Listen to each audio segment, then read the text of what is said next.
It's Thursday, April 16, and this is your Barbados Today Evening News Update. Vendors at the Cheapside market were back in business today. Under the watchful eyes of police, the vendors in newly allocated spaces aimed at facilitating order and social distancing sold their fresh produce to Barbadians. The vendors who were forced to stop their trade during the initial stages of the shutdown told our Kareem Smith it was a good day. For the past 2 weeks when we did shutdown, it wasn't really a problem to me because I was selling from home, and they relocated me now to different areas of the market, but they did a great job because the spacing worked out good for everybody, that we ain't too close and everything, and sales still the same way, and even a little better now. Yeah. So you would say that because of the shutdown, you would have seen a greater rush of people coming to the market? Yes, because it shut down, we had a greater sales today. Well, I'm comfortable with the changes that has been made. The distancing between vendors, which is good, because it feels more spacey, more eerie, and not a choke up and cluttered as it was last Saturday. So I think it worked to our advantage. In terms of the traffic out here now, how well patronized has your business been? The traffic has been reasonable, especially for day in the week. It's been good. And in terms of throughout the time that you would not have been able to work, what type of an impact did it have on you? Well, you see, vending is a continuous thing. You always have food to sell. So when you have a situation whereby you have food and you can't work, then the perishable will perish. So that is always a problem. And then if there's no financing coming in, then that is also another issue for a lot of people as well.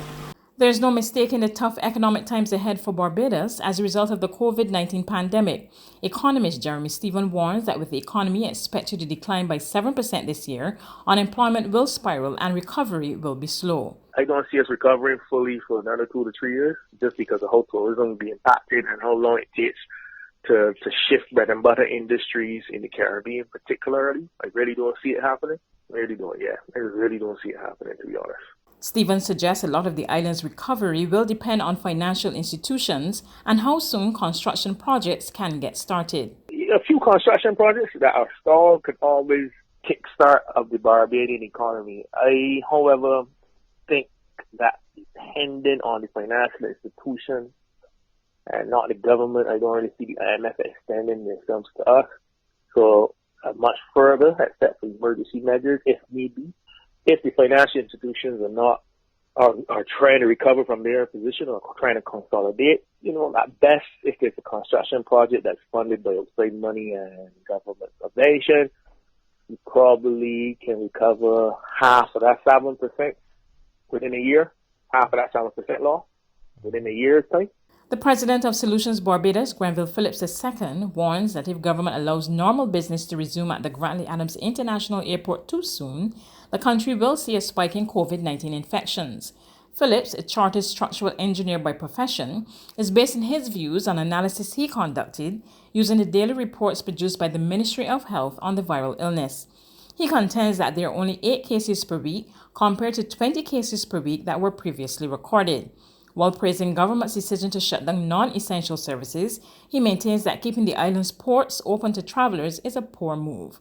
The island currently has 75 cases of COVID-19. In other news this Thursday, the new alphabetic-based shopping system applies to gas stations. Word of this from COVID-19 czar Richard Carter in response to concerns raised by the public that they're not being allowed to fill up their tanks unless they can present their identification cards to verify they can perform the transaction on the given day. The new shopping schedule, implemented under the extended curfew, allows Barbadians to conduct business at supermarkets, banks, hardware stores, fish markets, and other establishments based on the first letter of their surnames. Carter explained that the Emergency Management COVID-19 Curfew No. 3 Directive 2020 specifies that gas stations and automarts must operate under the same system as well. He, however, acknowledged that the shopping schedule, which was circulated at the weekend, did not include gas stations. There's regional and international news after this short break.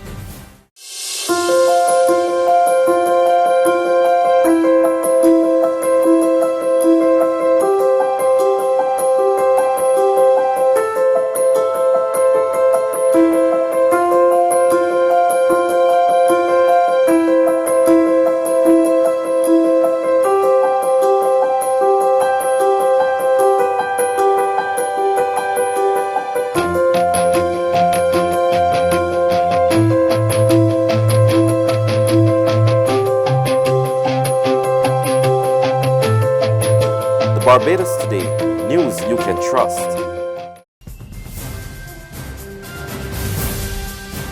To regional news now, Jamaica has recorded a spike in COVID-19 cases. Health Minister Dr. Christopher Tufton updated the country at a press conference today. Firstly, Jamaica now has 143 confirmed cases of COVID-19.